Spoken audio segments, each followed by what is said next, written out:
You're Gangrene UK. You're joining us for episode 20 in the aftermath of week one. I'm joined with James, Kane, and Otis, and we're going to have a little chat about what we saw on Sunday. So, welcome along, guys. How are we doing? Yeah, good. How are we all feeling 2 days on? More relaxed, less stressed. Less stressed, right. So, we'll quickly go around a little summary of what we thought of the game, a plus, a negative, and a meh. And then, we'll have a little bit of a deep dive on it. So we'll start with you, Kane. What are you thinking? Plus the defense. They'd played good considering a lot of them are rookies. Cornerbacks played really good as well. Negative, the O-line and the D-line. And meh. Elijah Moore. I expected more. I thought he was going to be a lot more involved. Yeah, and he had 2 drops. So. What about you, James? I think it's kind of the start of the process is what I would call it. It didn't look very pretty, but it's the start. Positive, Corey Davis to Zach Wilson looks like that's going to be a great, combination for the future. Negative, probably has to be the O-line because it just felt like years past, but we were having man running free at the quarterback all day, so it was not the best. And for a meh, we'll go with I don't really know, to be honest. Yeah, meh's always the hardest one to do. Yeah. Well, what about you, Otis? What are you thinking? Positive, definitely Corey Davis, legitimate number 1 wide receiver, finally making it easier for the quarterback, open, making tough catches. What more do you want from a number 1 wide receiver? And then negative, definitely the O-line for me. I think they stepped it up towards the second half of the game, but the O-line was an issue and didn't show the development I thought it was going to. Meh's a bit of a difficult one, not because I don't know one, but probably 2 for me. The D-line I thought was meh. I expected more from the D-line. I expected him to get after Sam more. We know he doesn't like pressure very much. I don't think the Carolina line is elite. It's okay, but it's not elite. And then the other big meh for me was Michael Carter. Didn't make anyone miss. I was a bit like, okay, I appreciate the O-line's not great. I appreciate you're going to have to sort of run by somebody, but it didn't look like he was going to run by somebody. He didn't look like he was going to flash massive speed. He didn't look like he was going to jump cut anyone or spin them. It all just seemed that's the first man, and he's tackled him. There was nothing exciting. Yeah, I mean, I'm kind of feeling the same thing. My positive, LaFleur, because, I mean, obviously we were all on the chat together and I was getting really annoyed that they were trying the same shit and there was no change in game plan. Change his game plan and we started putting up points. We haven't had somebody who changes for a long time. So that was a positive to see. Negatives, I'm going to probably say D-line over O-line because I was the same as you. I wanted to see some penetration. I wanted to see some hurries. I wanted to see Sam get somebody up in his face. We got through once and he dropped the ball and we recovered it. Why didn't we do it more? And meh, I'm in kind of agreement with Kane. I think Elijah Moore, but I believe that's more down to him being overhyped. And I think we played him in a position he's not really going to be playing in. But at least not for the early part of this season, I don't think. The other thing I think with that you can be fair on Moore with, and the reason I was more disappointed in Carter than I was in Moore was hurt. I can sort of go, okay, fair enough, kid, you're only just back healthy. Perhaps you're not fully healthy. Perhaps they're holding you out a little bit. Perhaps you're not fully confident in getting smacked as you catch the ball. So sort of a bit of a 100%. And he is going to be elite and he's going to be legit. We know that. I mean, obviously the news coming out early parts of this week is that Crowder is not ruled out of week 2 yet. Do we think he'll be back? Yeah. I'd like him to be. It would help. Huge boost if he is, definitely. See, I would love to see it with Davis, Moore, and Crowder lining up at wide receiver. I think that is our perfect scenario. More on the outside, yeah. Yeah, or alternate them round. All three of them have played everywhere, so they can all do it. But my thing is, I'm on day 15 now, and my energy is still sapped. Crowder's on day 9, and I get it. He's a lot fitter than I am, and he will have all the supplements and everything. But like, sometimes I can't even be bothered to go to the toilet. I think, do I really need to go, or can I just go right here? So the thought of him coming in and going against the Patriots scares the life out of me, because I don't think he'll be as raring to go as what we need him to be. The one that excites me more than Crowder potentially going back actually is Cole. Oh yeah, I think, Robert Cole. Yeah, I think the lack of a legitimate number 2 outside of Davis is an issue. It showed when Mims come in for the little bit he did that having that second big-bodied guy was a problem. They couldn't, double teaming Corey Davis is one thing, but then to go, okay, we'll double team Mims as well because we don't want him to beat us. Well, then all of a sudden Elijah Moore's got a chance. I think even if Crowder isn't back in and it's a 3 wide receiver set with Cole one side, Corey the other side, maybe Moore with him, a tight end and a running back. Well, at least there's a couple of receivers there that you go, oh shit, we should probably shade towards that a little bit. And that might give Moore a bit more chance. I feel like it was too easy for the Panthers to double Moore, knowing that he was hyped, knowing that Zach found him a lot. He was easy to target because, well, there was no one else. It was like Davis and then who? Yeah, I mean, it was interesting to hear Salah talk about why Mims didn't see as much action as people thought he should. And it was pretty much down to there's only certain players where he will excel at the minute. Yeah. When he came on, I mean, if I'm being honest, I could probably put Mims into my meh category. Because if you watch that big play, he gives up.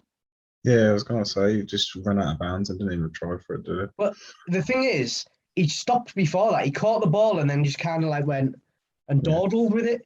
I don't know whether it's because he thought he'd gone out, but he was still in. I think the other thing to put on that, though, is you could say potentially it's a difficult one because you look like you're defending him, but you could say that was smart play. If he goes at that wide receiver and gets tackled inbounds, you're wasting time. If he just goes, okay, I'm not going to get to the end zone. I know I'm not going to. Let's turn and just step out. Clock stops. He saved the Jets as much time as possible. Right. So there's 2 lines of thought there. They might have been told, we're going to the outside, get out of bounds. We're going to try and win this game. I think you're probably right. That's how it should have been played. But when you watch it back and you look at how slowly he does it, it's like, way to go, you give up. Yeah. I know what you're saying. And that's been like an annoyance of mine for the Jets, probably for 5-6 years, of players seemingly giving up. So I want to see them like fight for every yard. I mean, he still went out of bounds, but I reckon he could have got 5, maybe even 10 more on that with somebody chasing him because he's fast. Yeah. I mean, he showed that. So we mentioned the O-line. Obviously, we can't talk about this game without talking about Mekhi Becton going out. Where we at? How we feeling? I'm feeling pretty positive, if I'm honest. Bummed that he's out, but positive that he's not the whole season. Even if he doesn't come back until week 8, that's still only half the season. You got to look on the positives with this game. Someone's going to get hurt. It's a physical game. Someone's going to get beaten up. If it's only 2, 3, 4, 5 weeks, that's a positive in the NFL. The other thing I think as well is they've talked a lot about Becton struggling in preseason, getting beat by Lawson, then going to the Packers and getting beat by the Packers. And he got beat quite a bit early. It felt like he was struggling. it might not be the worst thing for Mackay just to sort of sit there and watch somebody else hopefully do a good job. There'd be nothing better, I don't think, for Mackay than Fant coming in and protecting the shit out of Zach. If Fant can keep him clean for a couple of weeks, Mackay Becton will have a different attitude. Yeah, I mean, I'm not sure his attitude's out, but I get what you're saying. He didn't look himself. No. Yeah, I think there's more to it, but hopefully we'll see an improvement in that. I think the O-line, when we're looking at the second half, when people weren't giving up their blocks in pass protection, mainly the running backs who were awful. Yeah. The worst running backs I've ever seen for pass protection in my whole life. I mean, Sunday night during the game, I would have cut Ty Johnson and just let him go. Tell you what, mate, go back to Maryland, go back to school and learn some pass protection, because he was dreadful. And he's not good enough with the ball to justify him being that bad blocking. And Westco, who everybody knows, I've been a champion of him playing fullback, didn't look like he could have blocked if we'd have given him extra pads. I mean, I could have built a wall around him and he still couldn't have blocked. It was weird, wasn't it? Even the one you'd expect to get the blocking right, which is Tevin Coleman, been in the system before, veteran, should know a blocking scheme, should understand. He didn't get anything right either. Although, in fairness to the backs, and it's a tough one because you don't want to put it all on Zach all the time. A back only blocks the man he's told to block. You know, if Zach hasn't identified the free rusher, or if Zach hasn't identified the man blitzing, well, the black back is useless. It doesn't matter what he does. They only stay there to block if they're told to. You know, it's all well and good saying they missed it, and they probably did. But if you're not told by your quarterback and you've got a pass route and you're not told to block, you're going to go for that pass route because that's what you've been told to do. So tough one. I agree, very disappointing, but potentially maybe a bit on the rookie. Yeah, I mean, at the end of the day, it's not the be-all and end-all. We were in that game. One-score game. We nearly won it. Which all of us in this pre-season have said, if we have 17 games where we're in it, we'll all leave this season really happy. Yep. Now, I was sat there today and I went through the numbers again, and I had us picking at 4 in the draft. I think I've been generous. I've given us a couple of wins that we're probably not going to get, but you know what? But I was sat there looking at it going, you know what? I'm all right picking at 4 because we've got to kind of look at it and go, right, there's going to be 2 quarterbacks go. So at this moment, it's probably going to be Sam Howell and Spencer Rattler. Yeah. Right? And they are probably going to go 1 and 2 because it's just, thus is the world of quarterbacks at the minute. Which then that leaves, right, at 3 and 4, Derek Stingley Jr., the cornerback from LSU, or Kayvon Thibodeau, or however you say it, the edge rusher from freaking Oregon. You know what? I'll take either of them 2. I'd love the edge rusher from Oregon. I really would. I mean, he's been described as Myles Garrett 3.0. He's a huge man as well. Not 2, 3. He's that much better, apparently. But when you think about it, cornerback and edge rusher were where we said we needed a bit of depth. I mean, I know the cornerbacks played really well, Kane. Yeah, really well. Adding Stingley in wouldn't be a bad thing. So yeah, this morning when I looked at that, I was like, you know what, guys, I think I'm all right. I think overall it's more positive than it is negative, isn't it? Yeah, I mean, it's always been hard to be a Jets fan, and it like Yeah. But would we do it if it was easy? But we're going into week 2. Obviously, we're carrying quite a few injuries.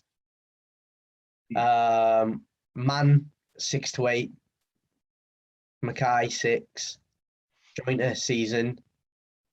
Then Cashman 3, Sherwood 4. I mean, last night in the press conference, Salah said there's going to be people brought in. They are going to work people out.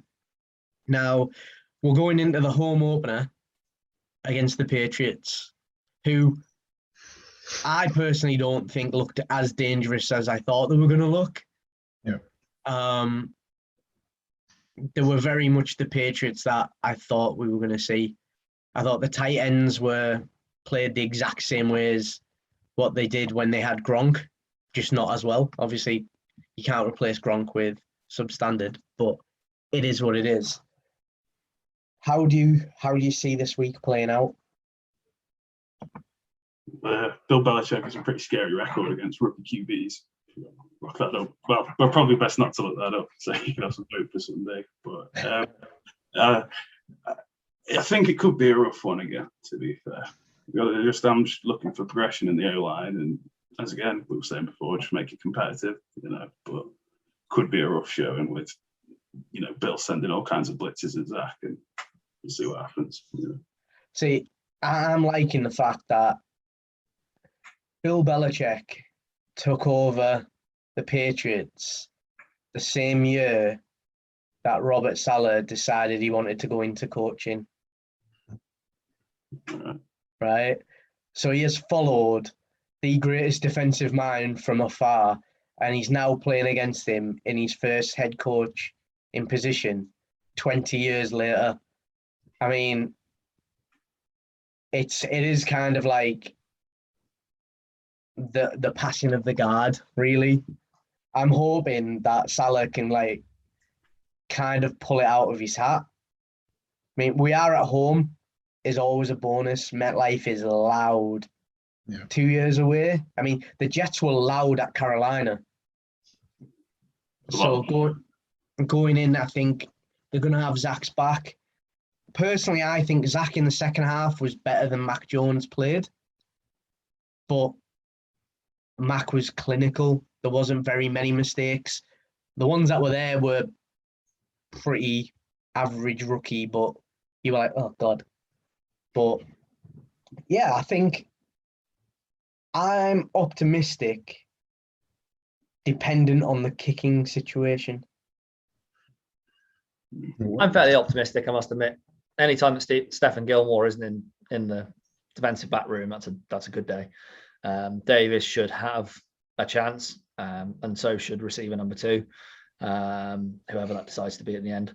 I think Zach sort of showed what we need to do in the second half of that game. When they spread the Panthers out and said, look, you can't have all these rushes on the field because you need corners. He operated well. He made the right decisions. He got the ball out nice and quick. I think that might be the sort of game plan and the play against the Patriots. Exactly as James mentioned, Belichick's very good against rookie quarterbacks. But if you spread a defense out and they can only bring the 4 men with their hand in the dirt or 3 men with their hand in the dirt, well, that sort of negates a few blitzes. I think that might not be a bad idea. I'd like to see a spread offense with 3 wide receivers, a tight end, and ideally Michael Carter, because I think Carter's quick enough that he could run out of that offense and just play 3 wide all the time. Don't come out of it. Make them play with corners, not linebackers, because it will give Zach so much more flexibility. So much more flexibility. Yep. Nice. So, do we want to go bold and give a prediction? To end the show with a bold prediction. 21-14 Jets. Let's go. 21-14, yeah? Yeah. Nice. 24-17. Zach with 3 TDs and 260 yards. Oh, we're going very bold. Ken? 17-16 Jets. My heart can't take that. Let's not do that. I'm going 27-20. Jets, I assume. Yeah. With a last-minute throw and a walk-off field goal. Be nice, wouldn't it? Yeah, but I'm probably going to go for maybe Braxton Berrios to take the field goal. Yeah. But yeah, hopefully, guys, it'll be a nice, funny one. We can all enjoy it. Obviously, we'll have the game thread going again, and then we will do another show maybe later on in the week, or definitely a post game next week. So thanks for joining, and we'll speak to you all soon.